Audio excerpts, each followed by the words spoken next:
Instruir, examinar e educar, lição divina que o Espiritismo vem trazer, idas e vindas para poder evoluir, planejamento que o Divino acendeu, com o rasgar do véu, poder centelha em nós, essência eterna, aliança com o céu, provas, expiações, viver em amor e luz, é caminhar sob as pegadas de Jesus.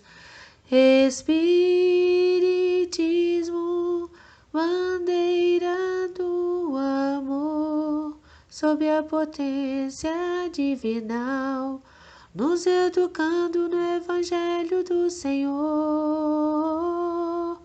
Espiritismo, laço de luz, a boa nova lei imortal, nos conduzindo os mensageiros de Jesus.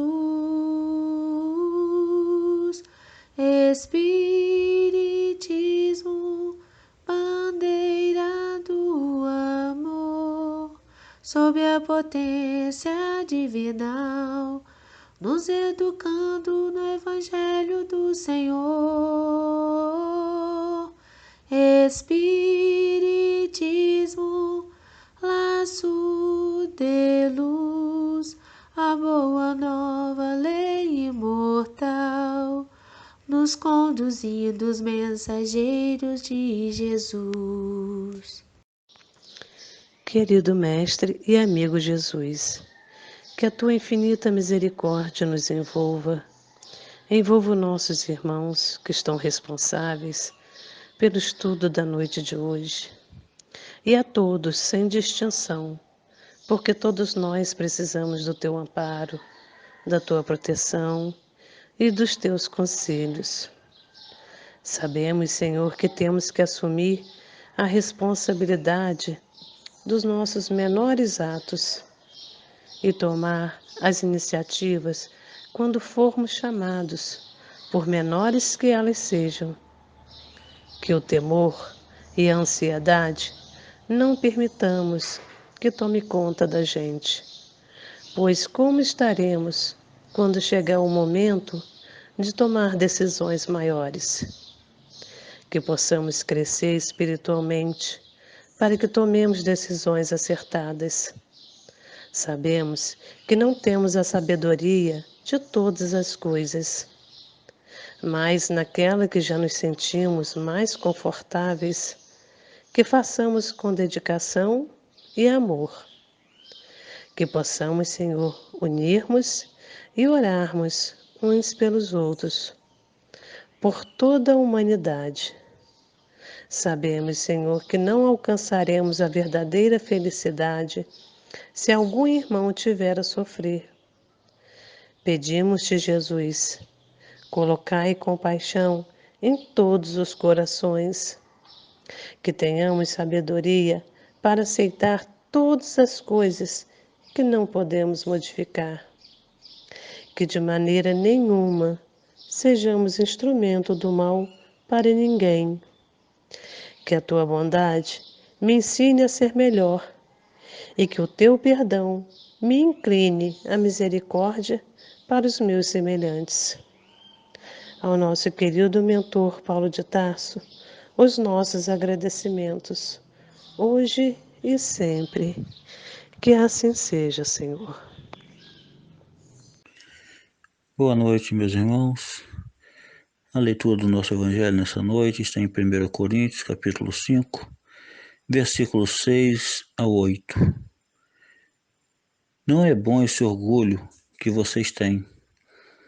Por acaso vocês não sabem que um pouco de fermento leveda a massa toda? Joguem fora o velho fermento para que vocês sejam nova massa, como de fato já são, sem fermento. Pois também Cristo, nosso Cordeiro Pascal, foi sacrificado. Por isso, celebremos a festa não com o velho fermento, nem com o fermento do mal e da maldade, mas com o pão sem fermento, o pão da sinceridade e da verdade. Que assim seja.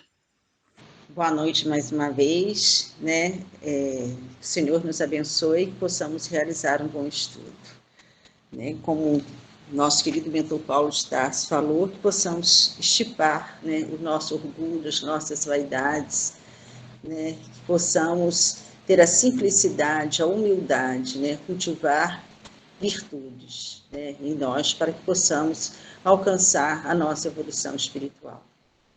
Então, nós vamos dar continuidade ao capítulo 17, Sede Perfeitos.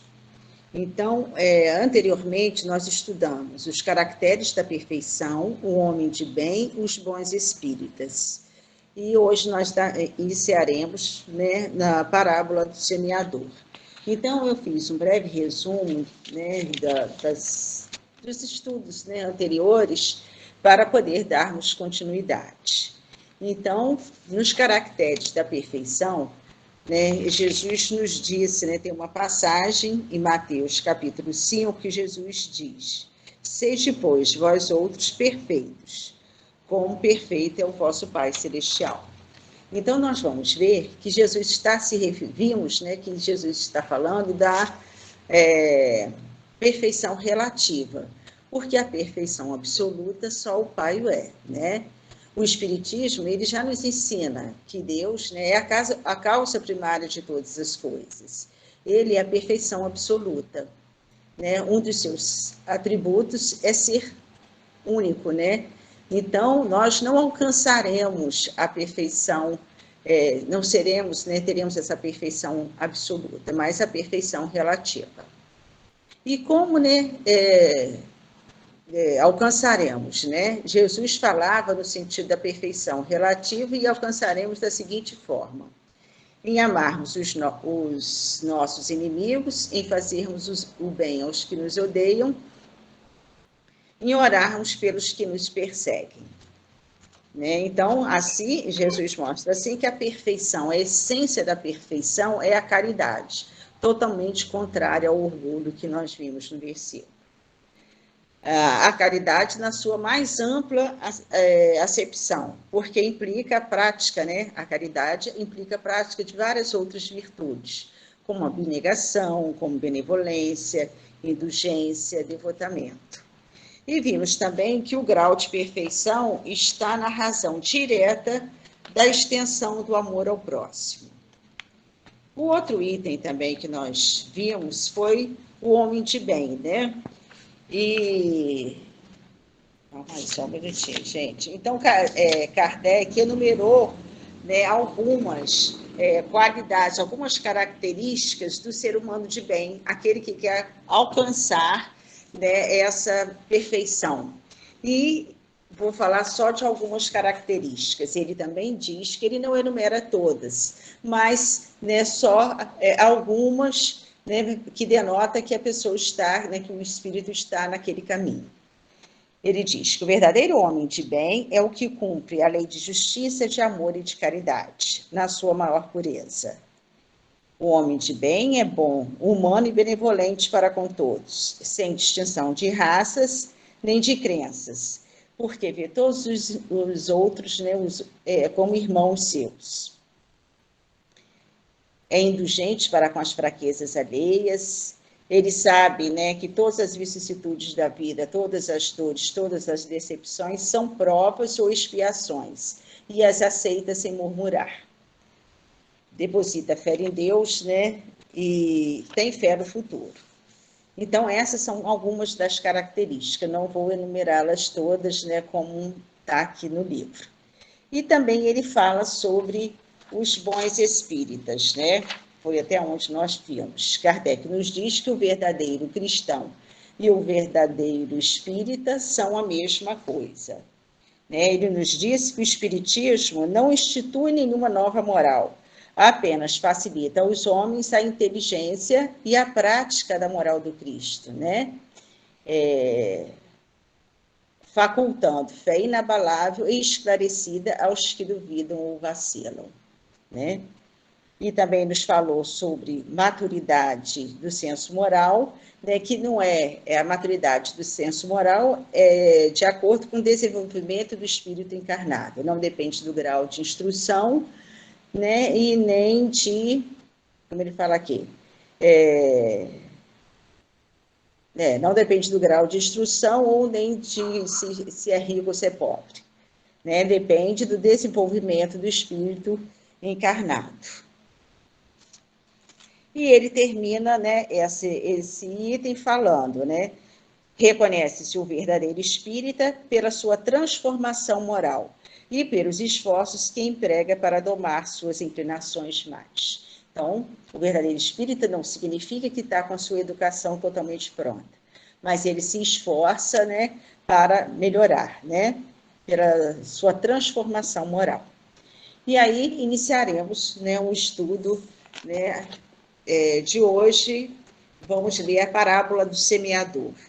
A parábola do semeador, nós vamos ver que encontramos no Evangelho de Mateus, no capítulo 13, nos versículos de 1 a 9. Naquele mesmo dia, tendo saído de casa, Jesus sentou-se à borda do mar. Em torno dele, logo reuniu-se grande multidão, pelo que entrou numa barca, onde sentou-se, permanecendo na margem todo o povo. Disse então muitas coisas por parábolas, falando-lhes assim: aquele que semeia saiu a semear. E semeando, uma parte da semente caiu ao longo do caminho, e os pássaros do céu vieram e a comeram. Outra parte caiu em lugares pedregosos, onde não havia muita terra. As sementes logo brotaram, porque carecia de profundidade a terra onde haviam caído. Mas, levantando-se, o sol as queimou, e como não tinham raízes, secaram. Outra parte caiu entre espinheiros, e estes, crescendo, as abafaram. Outra, finalmente, caiu em terra boa, e produziu frutos, dando algumas sementes 100 por 1, outras 60 e outras 30. Né? Então, a parábola do semeador, né, como nos diz aqui, ela exprime perfeitamente os matizes existentes na maneira de serem utilizados os ensinos do Evangelho. A semente, né, que o semeador saiu, seria a palavra, né?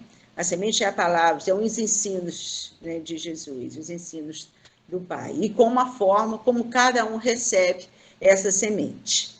Jesus mesmo, né, em Mateus capítulo 13, 18 a 23, né, ele mesmo explica essa parábola. E ele nos diz: escutai, vós outros, a parábola do semeador. Quem quer que escuta a palavra do reino e não lhe dá atenção, vem um espírito maligno e tira o que lhe fora semeado no coração. Esse é o que recebeu a semente ao longo do caminho. Então, esse, né, é aquele que a semente caiu, né, como ele nos diz aqui, caiu ao longo do caminho, os pássaros do céu vieram e comeram. Por quê? São os homens, né, refere-se ao indiferente, aos indivíduos ainda imaturos, né? Não estão preparados para tal semeadura, né? Eles não compreendem, né, a palavra e nem têm interesse, né? Eles se mostram insensíveis a qualquer apelo de ordem mais elevada. Então, esses são os primeiros. Aquele que recebe a semente no meio das pedras é o que escuta a palavra e que a recebe com alegria do primeiro momento. Mas, não tendo nele raízes, dura apenas algum tempo. Sobrevindo reveses e perseguições por causa da palavra, tira ele daí motivo de escândalo e de queda. Então, são aqueles que recebem a palavra com entusiasmo, né, no primeiro momento. Mas ante as dificuldades da vida, né, ante as tribulações, eles não têm força para seguir adiante, né? Como ele nos diz aqui. não tem força suficiente para vencer o comodismo, os vícios arraigados, os maus desejos. Ele não encontra ainda dentro de si o necessário para ele fazer a sua reforma íntima. Então, ante as primeiras dificuldades, né, eles resolvem abandonar, né, e seguir, volta à vida que tinham antes, né? Ante as primeiras incompreensões e dificuldades, eles abandonam e voltam ao anterior, à vida anterior. Aquele que recebe a semente entre espinheiros é o que ouve a palavra, mas em quem, logo, os cuidados desse século e a ilusão das riquezas abafam aquela palavra e a tornam infrutífera. Então, são aqueles que ouvem a palavra, né? Conhecem, né?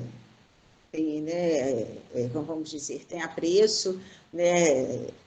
Tem, como vamos dizer, ele conhece os ensinos evangélicos, ele reconhece o valor dos ensinos, mas ele ainda acha que não é para ele, não é o momento.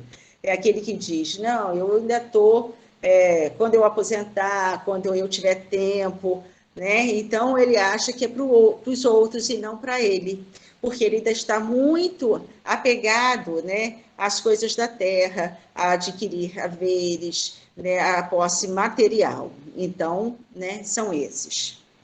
Aqueles, porém, que recebem a semente em boa terra, é o que escuta a palavra, que lhe presta atenção e em quem ela produz frutos, dando 100 ou 60 ou 30 por um. Esses, né, vão ser os verdadeiros, como diz, os adeptos sinceros, né? Nos quais as lições do Mestre Divino encontram magníficas condições de receptividade.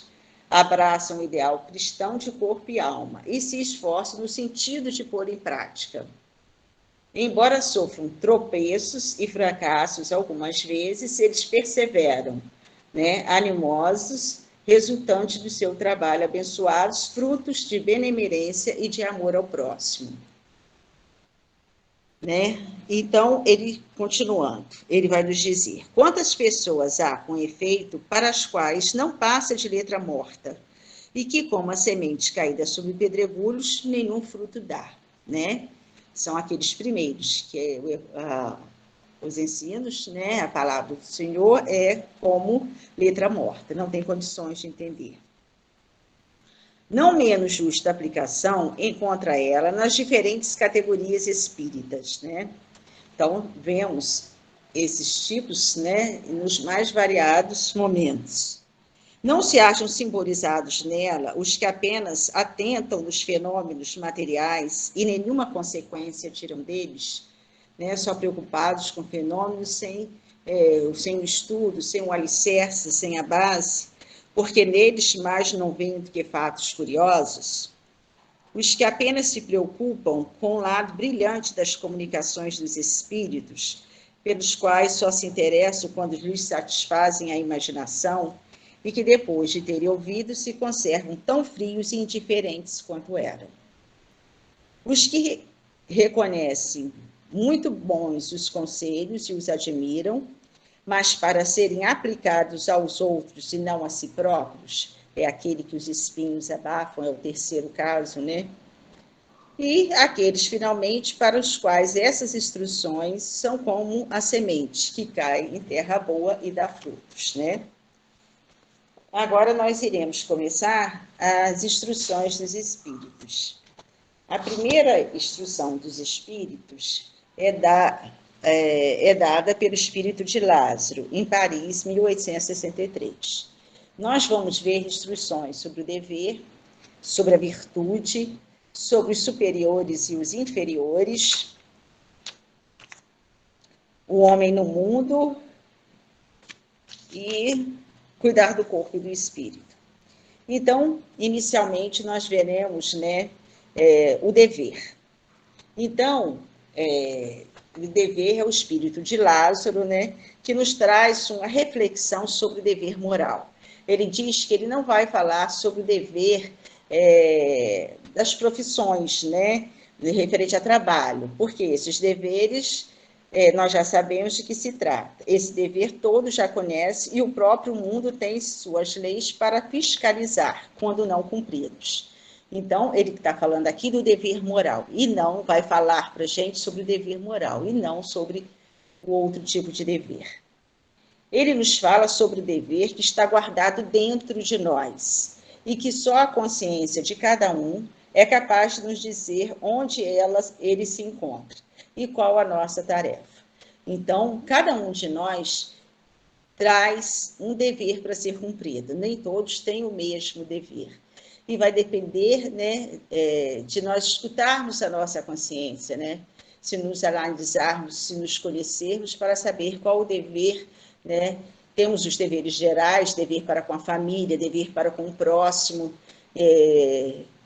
dever para com o nosso corpo, de cuidar bem, né, para que possamos ter uma boa encarnação, né?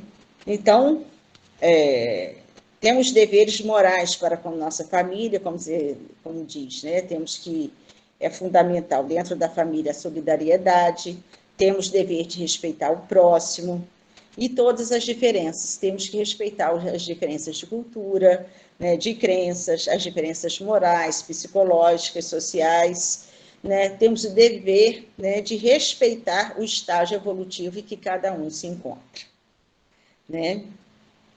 Então, nós vamos ver que os deveres são muitos, morais são muitos, e que variam segundo a condição espiritual e intelectual de cada um. Então, ele começa nos dizendo: o dever é a obrigação moral da criatura para consigo mesmo, primeiro, e em seguida para com os outros. O dever é a lei da vida. Então, o dever inicial nosso é com a gente mesmo, e depois com o outro. Com ele deparamos nas mais ínfimas particularidades, como nos atos mais elevados. Quero aqui falar apenas do dever moral, e não do dever que as profissões impõem. Na ordem dos sentimentos, o dever é muito difícil de cumprir-se, por se achar em antagonismo com as atrações do interesse e do coração. Não têm testemunho às suas vitórias, e não estão sujeitas à repressão às suas derrotas. O dever íntimo do homem fica entregue ao seu livre-arbítrio. Então, ninguém, né, vai nos culpar ou vai nos vangloriar, né, se cumprimos ou não o nosso dever, né? Porque como é uma coisa inerente a nós, que nós sabemos, só nós sabemos se estamos cumprindo ou não. A nossa consciência é que vai nos alertar. Muitas das vezes, né, ela nos alerta, mas nós não ouvimos, né? O aguilhão da consciência, guardião da probidade interior, o adverte e sustenta, mas, muitas vezes, mostra-se impotente diante dos sofismas da paixão. Às vezes, estamos tão apegados, né, à matéria, às tentações do mundo, ao mundo material, que fica difícil. É uma luta interna, né, dentro de nós mesmos, para vencermos, né, as tentações, vencermos os vícios que trazemos de diversas encarnações, né? Então, muitas das vezes é mais fácil, né, fazermos da mesma forma sempre, né? Mas sabemos que temos, né, que nos modificar, temos que cumprir, temos que cumprir a nossa missão aqui na Terra. Cada um de nós traz a sua missão, né? E temos que cumprir. Né? Temos que estar nos observando para ver, né, se estamos realmente fazendo aquilo, a parte que nos cabe. Fielmente observado, o dever do coração eleva o homem. Como determiná-lo, porém, com exatidão? Como determinar, né, o dever? Ele diz: o dever principia para cada um de vós exatamente no ponto em que ameaçais a felicidade ou a tranquilidade do vosso próximo. E acaba no limite que não desejais ninguém transponha com relação a vós. Esse, então, seria, né, são os limites. E ele também nos fala: Deus criou todos os homens iguais para a dor. Por quê? Né, para que todos sintam, eu, né, sinto da mesma forma que qualquer um dos meus irmãos. Então, não vamos poder atestar ignorância quando fizermos algo de errado, né, algo de mal para o nosso irmão. Pequenos ou grandes, ignorantes ou instruídos, sofrem todos pelas mesmas causas, a fim de que cada um julgue em sã consciência o mal que pode fazer. Com relação ao bem, não é assim, né? A igualdade em face da dor é uma sublime providência de Deus, que quer que todos os seus filhos, instruídos pela experiência comum, não pratiquem o mal, alegando ignorância de seus efeitos. Então, não vamos fazer com o outro aquilo que não queremos passar por aquilo, que nos façam, né? Então, por isso, o mal, todos sentem da mesma forma, né? E temos sempre ter o cuidado de agir com o outro como gostaríamos que o outro agisse, né, conosco. Aí ele diz: o homem que cumpre o seu dever ama a Deus mais do que as criaturas, e ama as criaturas mais do que a si mesmo. É, a um tempo, juiz e escravo em causa própria, né? O dever é o mais belo laurel da razão, quer dizer, é o mais belo prêmio, louvor, homenagem, decente dessa como de sua mãe, o filho, né? Então, a razão, né, nos convida a estarmos, né, cumprindo com os nossos deveres, a agirmos, né, de forma correta, né? O homem tem o dever de amar não porque preserve de males a vida, males aos quais a humanidade não pode subtrair-se, mas porque confere à alma o vigor necessário ao seu desenvolvimento. Então, o dever, né, é o vigor necessário ao nosso desenvolvimento. O dever cresce e irradia nas mais elevadas formas, em cada um dos estágios superiores da humanidade. Então, em todos os estágios, né, existe o dever, não é só aqui no mundo de provas e expiações. Jamais cessa a obrigação moral da criatura para com Deus. Tem esta de refletir as virtudes do Eterno, né? Um dia, quando nos transformarmos, né, em espíritos puros, né, iremos refletir as virtudes. Deus, né, não aceita esboços imperfeitos, porque quer que a beleza de sua obra resplandeça a seus próprios olhos. Então, essa foi a mensagem de Lázaro.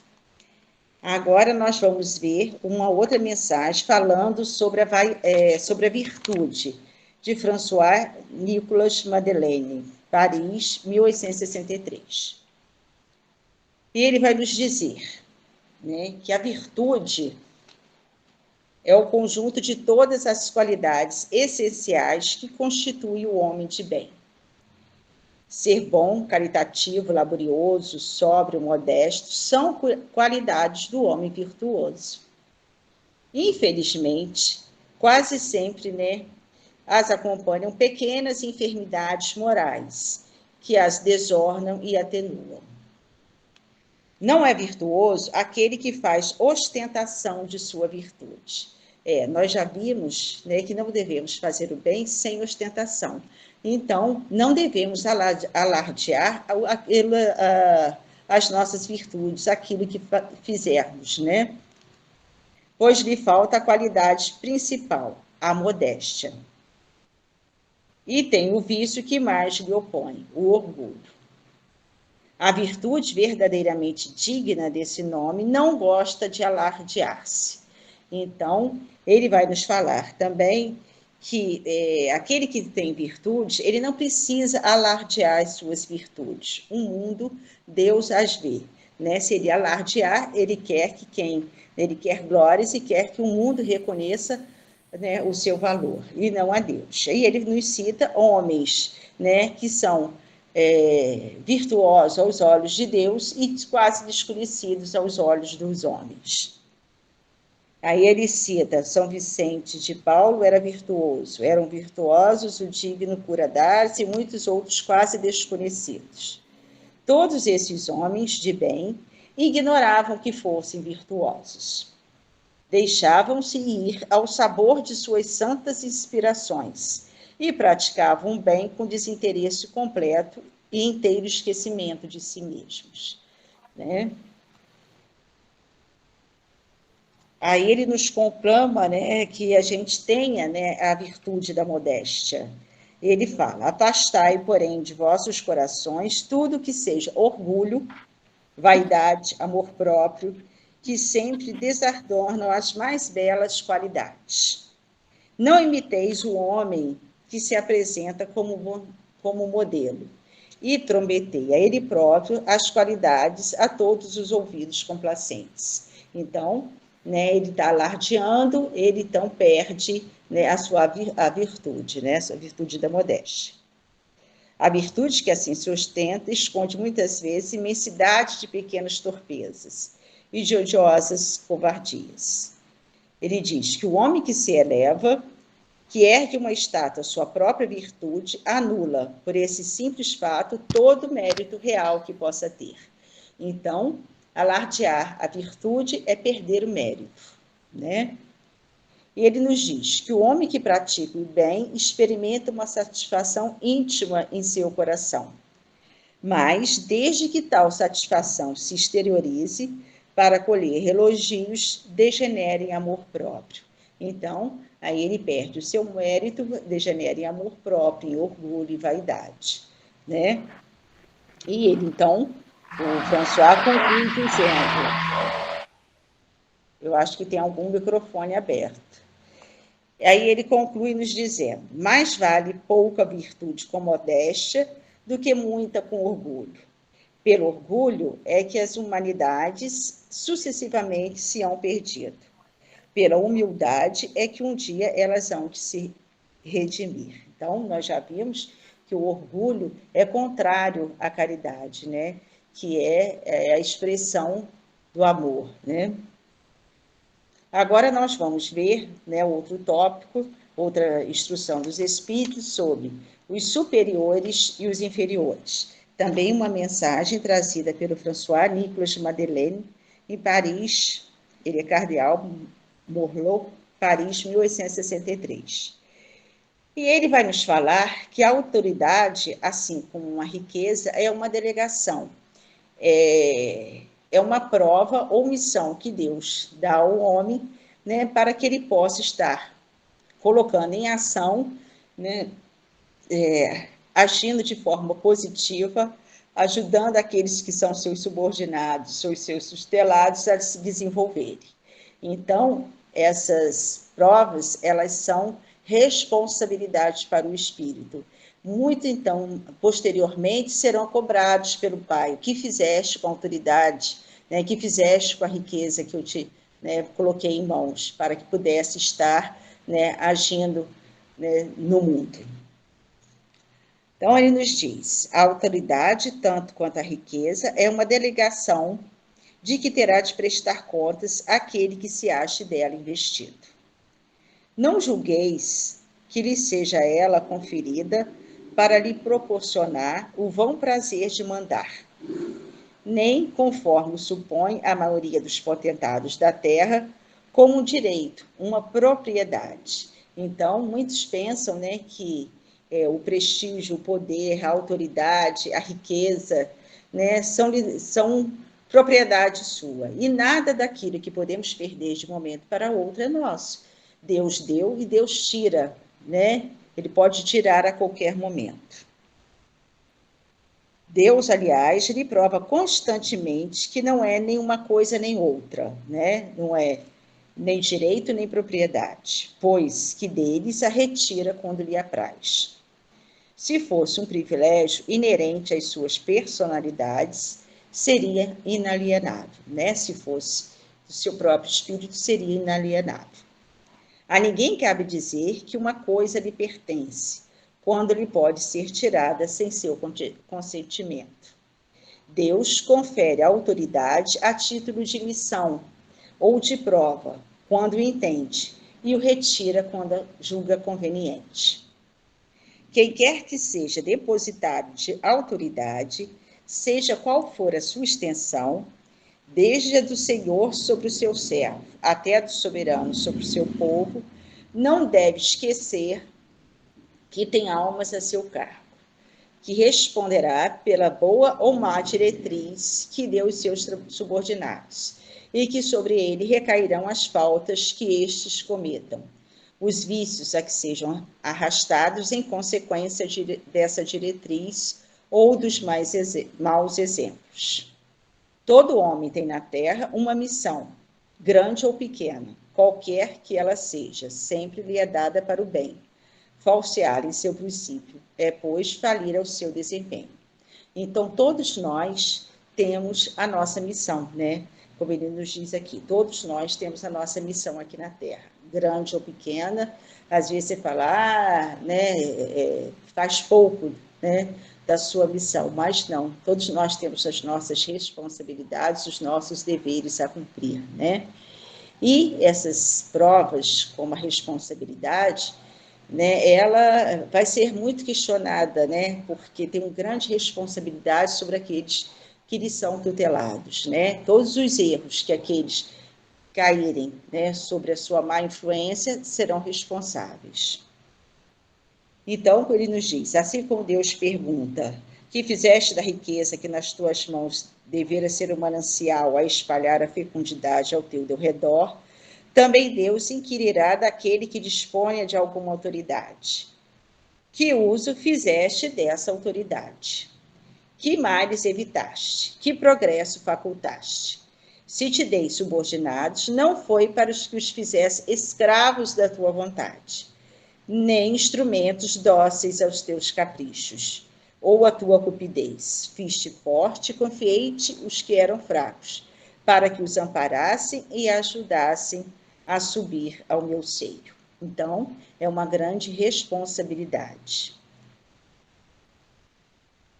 Aí ele seguindo, o superior que se acha compenetrado das palavras do Cristo, a nenhum despreza do que lhe sejam submetidos, porque sabe que as distinções sociais não prevalecem às vistas de Deus.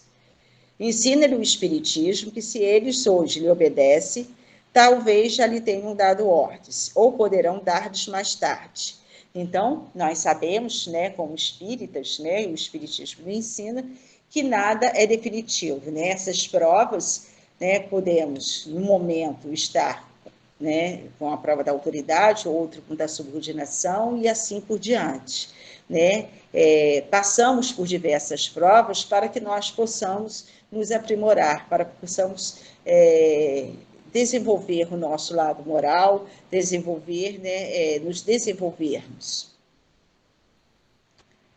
Aí ele também nos diz, agora, se o superior tem deveres a cumprir, o inferior, do seu lado, também o tem, e não menos sagrados. Ele tem, né, o inferior, ele tem a obrigação, o dever de estar cumprindo corretamente com os seus deveres, mesmo que o senhor, né, que aquela autoridade não faça da forma correta, ele tem que agir corretamente. Não é justificativa, ele não age correto comigo, eu também não vou agir. Não é, porque não se pode pagar o mal com o bem, né?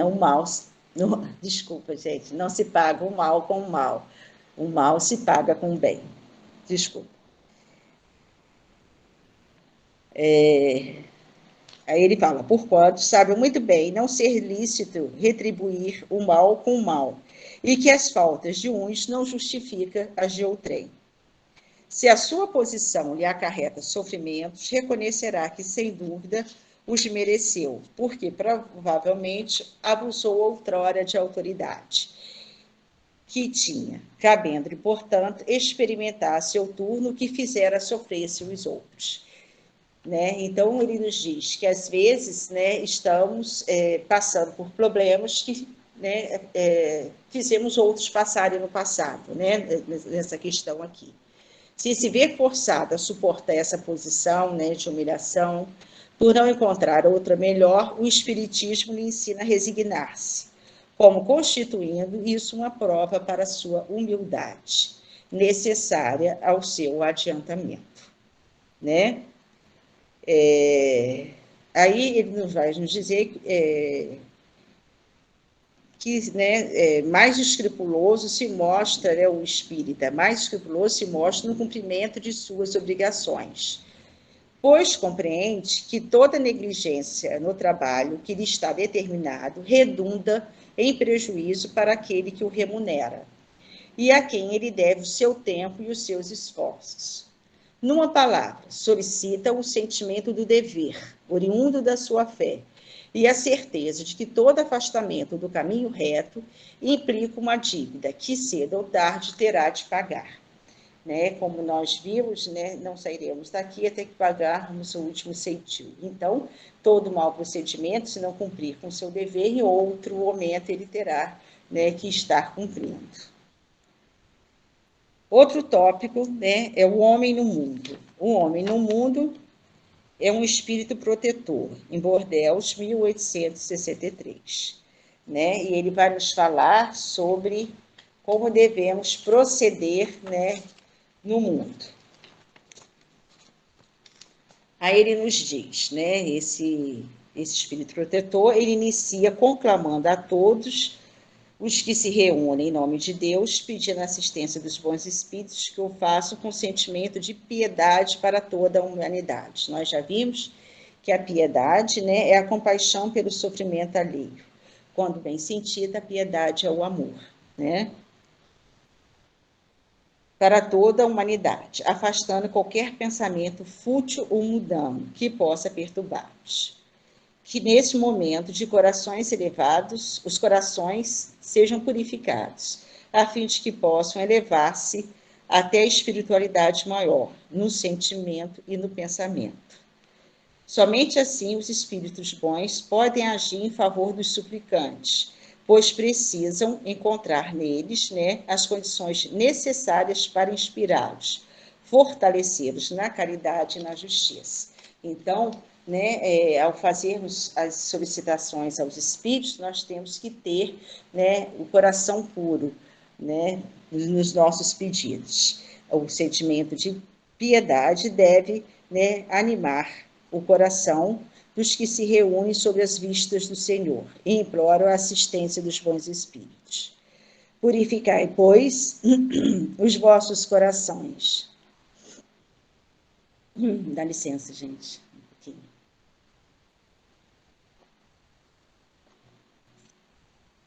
Não consintais que neles demore qualquer pensamento mundano ou fútil, né? Não deixa que esses pensamentos, né, fiquem nos nossos corações. Elevai o vosso espírito àquele por quem chamais, né? A fim de que, encontrando em vós as necessárias disposições, possam lançar em profusão a semente que é preciso germine em vossas almas e dê frutos de caridade e justiça. Então, para que essa semente germine, é necessário, né, que tenhamos o coração puro, a simplicidade, a humildade, né, para com o nosso, dentro de nós.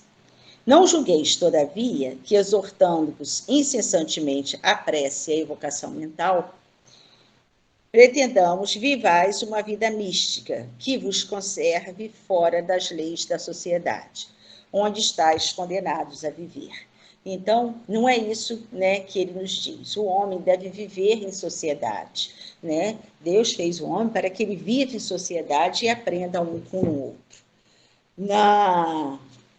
No Livro dos Espíritos, né, no capítulo 7, que fala sobre a lei da sociedade, ele vai nos falar sobre a necessidade da vida social. E aí, na questão 766, nos pergunta: a vida social está na natureza? Certamente, Deus fez o homem para viver em sociedade. Não lhe deu inutilmente a palavra e todas as outras faculdades necessárias à vida de relação. Então, nós vamos nos desenvolver no convívio, na convivência uns com os outros, né? Aprendendo a nos relacionar, aprendendo a colocar a solidariedade, a fraternidade em ação, né? A cooperação, né? Deus não nos quer isolados numa vida, né, isolados do mundo. Não é isso. A gente vai viver em sociedade, mas, né, viver no mundo, mas sem aderir aos valores do mundo, né? Estarmos sempre com a consciência, né, do nosso Pai. Aí, na questão 767, ele pergunta: é contrária à lei da natureza o insulamento absoluto, quer dizer, né, o afastamento absoluto, né? Sem dúvida, pois que por instinto os homens buscam a sociedade e todos devem concorrer para o progresso, auxiliando-se mutuamente. Na 768, procurando a sociedade, não fará o homem mais do que obedecer a um sentimento pessoal ou há nesse sentimento algum providencial ou objetivo de ordem mais geral. O homem tem que progredir, né? Nós sabemos que esse é o caminho. Todos nós atingiremos, né? Pela lei do progresso, todos nós progrediremos. Né? Uns mais rapidamente, outros mais lentamente, mas o progresso é para todos. Insulado não lhe é possível, pois por não dispor de todas as faculdades. Falta-lhe o contato com os outros homens. No insulamento, ele se embrutece, estiola. Homem nenhum possui faculdades completas. Mediante a união social é que elas, umas às outras, se completam, para lhe assegurarem o bem-estar e o progresso. Por isso é que, precisando uns dos outros, os homens foram feitos para viver em sociedade e não insulados, né? Então, voltando aqui ao Evangelho, né? Aí ele nos diz, né? Que não, quando fala, não julgueis, todavia, que exortando-vos incessantemente a prece e a evocação mental, pretendamos vivais uma vida mística, que vos conserve fora das leis da sociedade, onde estáis condenados a viver. Não, vivei com os homens de vossa época, como devem viver os homens. Sacrificai as necessidades, mesmo as frivolidades do dia, mas sacrificai com o sentimento de pureza que se possa santificar, né? Não consiste a virtude em assumirdes, né, não consiste a virtude em assumirdes severo e lúgubre aspecto, né? Vivermos entristecidos, em repelirdes os prazeres que vossas condições humanas vos permitem. Basta reporteis todos os atos da vossa vida ao Criador, que vô-la deu. Basta que, quando começardes ou acabardes uma obra, elevais o pensamento a esse Criador. E lhe peçais no arrobo d'alma, ou a sua proteção para que obtenhais êxito, ou a sua bênção para ela, se a concluístes. Então, é estarmos no mundo, mas ligados ao Pai, seguirmos os seus ensinamentos, né? Estarmos ligados, né, aos bons sentimentos, né, à oração, à prece, pedindo ajuda, mas tendo nosso coração puro, né? Em tudo que fizerdes, remontai a fonte de todas as coisas, para que nenhuma das vossas ações deixe de ser purificada e santificada pela lembrança de Deus, né? Estar no mundo, né, viver, né, mas em sociedade, mas com pensamento sempre voltado para Deus. A perfeição está toda, como disse o Cristo, na prática da caridade absoluta. Mas os deveres da caridade alcançam todas as posições sociais, desde o menor até o maior. Então, nenhuma caridade teria praticar o homem que vivesse insulado. Unicamente no contato com os seus semelhantes, nas lutas mais árduas, é que ele encontra ensejo de praticá-la, né? Então, no dia a dia, é que o homem tem a oportunidade de praticar, né, a caridade, as virtudes da benevolência, do perdão, né, a reconciliação com os nossos adversários, a simplicidade, a humildade, só no contato com o outro, o amor ao próximo, né?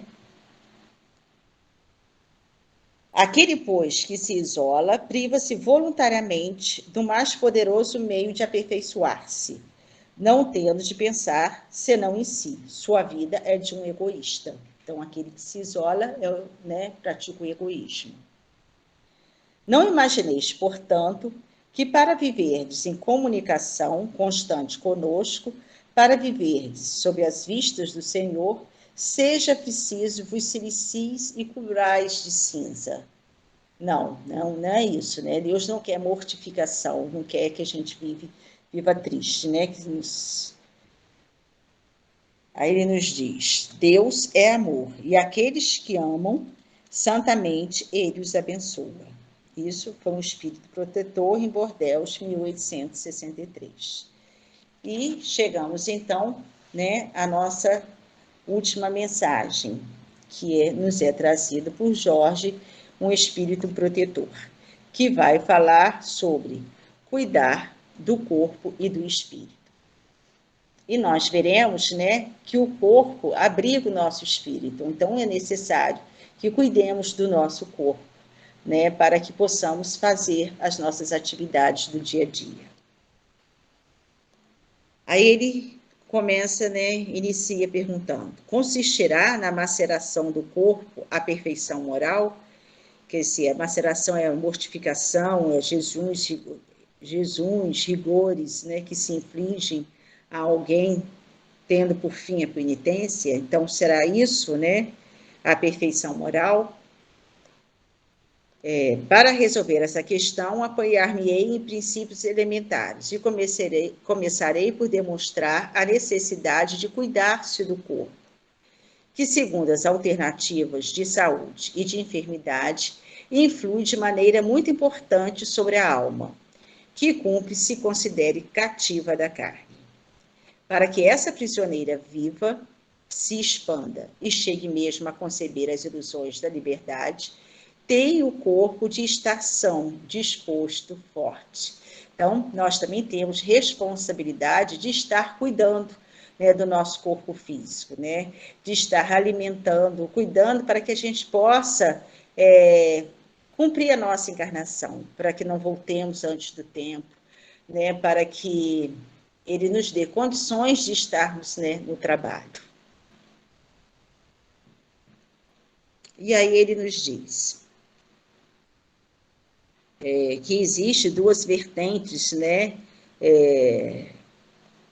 uma que fala sobre o aniquilamento do corpo e a dos materialistas, que se baseia no rebaixamento da alma. Ele diz que todas as duas são insensatas. Aí ele nos diz que o Espiritismo, demonstrando as relações que existem entre o corpo e a alma, e dizendo-nos que, por se acharem independência mútua, importa cuidar de ambos. Então, assim, todos os cuidados que temos, devemos ter com o nosso corpo, também devemos ter com o nosso espírito. Por isso, a necessidade de nos instruirmos, de estarmos em constante vigilância, para nos aprimorarmos, para crescermos, para evoluirmos, nos autoconhecermos, fazer nossa reforma íntima. O nosso espírito precisa de cuidados, da instrução, e o nosso corpo também precisa de cuidados. Amai, pois, a vossa alma, porém, cuidai igualmente do vosso corpo, instrumento daquela. Desatender às necessidades que a própria natureza indica é desatender às leis de Deus. Não castigueis o corpo pelas faltas que o vosso livre-arbítrio o induziu a cometer, e pelas quais é ele tão responsável quanto o cavalo mal dirigido pelos acidentes que causa. Então, se pela nossa invigilância, o nosso corpo vier a sofrer, porque, como ele diz, com um cavalo mal dirigido, que se nós não soubermos nos conduzir da forma correta. Então, nós temos que estar atentos a essas duas vertentes. Às vezes a gente puxa mais para um lado, e menos para o outro, nos preocupamos muito com o nosso bem-estar físico, em estarmos malhando e esquecemos, de cuidar do espírito. Às vezes cuidamos muito do espírito, esquecemos de cuidar do nosso corpo, que é o instrumento para que a gente possa estar colocando em ação. Sereis, porventura, mais perfeitos, se martirizando o corpo, não vos tornardes menos egoístas, nem menos orgulhosos e mais caritativos para com o vosso próximo? Nada disso conseguiremos, né, com martírios, né? A perfeição não está nisso. A perfeição está nas reformas, porque fizestes passar o vosso espírito. Dobrai-o, submetei-o, humilhai-o, mortificai-o. Esse é o meio de o tornardes dócil à vontade de Deus, e o único meio de alcançardes a perfeição. Então, queridos irmãos, né, obrigado, né, mais uma vez, ao Mentor Paulo de Tarso, né, por poder estar aqui, né, estudando junto de vocês, e espero que possamos ter aproveitado o estudo, né, e nos conscientizados, né, termos nos conscientizado da importância de estarmos cumprindo, né, com os nossos deveres, né, de estarmos praticando a caridade, né, de não procurar ostentar nada, sermos humildes. Boa noite, né? Obrigada a todos. Vou chamar agora a nossa prece, né? O hino e a nossa prece de encerramento. Boa noite a todos. Vem, Jesus, divino amigo, vem trazer a tua paz. Só tu és o nosso abrigo, e venturas mil nos traz. Vem, ó meigo Nazareno, este mundo consolar. Vem com teu olhar sereno, toda a terra iluminar. Afastai do mundo a guerra, o chacal devorador, que destrói tudo na terra, espalhando luto e dor. Há gemidos de aflição, já não há mais primavera. Criancinhas pedem pão, homens vivem como feras. Vem, Senhor, vem reflorir os caminhos. Vem, Senhor, vem perfumar corações, exterminar a dor e fazer calar os canhões. Vem, Senhor, com teu amor tão profundo, iluminar consciências e fazer feliz o mundo. Vem, Senhor, vem reflorir os caminhos. Vem, Senhor, vem perfumar corações, exterminar a dor e fazer calar os canhões. Vem, Senhor, com teu amor tão profundo, iluminar consciências e fazer feliz o mundo. E assim, querido Jesus, nesse momento em que nos despedimos de Ti, só por ter findado os estudos, os nossos agradecimentos por Tua companhia, e daqui a pouco, em que estaremos de retorno aos nossos afazeres, que não nos distanciemos de Ti em pensamento, pedindo que não nos falte nunca ânimo e alegria nas tarefas que nos confiaste, Que a cada dia nos tornemos dignos da confiança dos espíritos amigos. Das tarefas que nos compete, façamos com amor e renúncia. Que em nosso íntimo impere a confiança em vós e nos amigos benfeitores. Sabemos que temos pedras, espinhos em nossa caminhada, mas também temos o amor, a luz, o perfume, as amizades. Pensemos no que queremos dar mais valor. O Senhor é sábio, nos deste o livre-arbítrio, para quando alcançarmos a vitória, podemos olhar para trás e falarmos: venci. O Senhor nunca nos falou que seria fácil, mas que confiássemos em Ti, que estaria sempre conosco. Obrigada, Jesus. Nesse momento, Senhor, fechamos os nossos olhos e nos mentalizamos sentados em uma cadeira, em volta, flores a balançar com a brisa, sons dos pássaros a envolver nossos ouvidos, a luz suave a penetrar os nossos sentidos. Inspiremos devagar e profundo. Seguramos e expiramos devagar,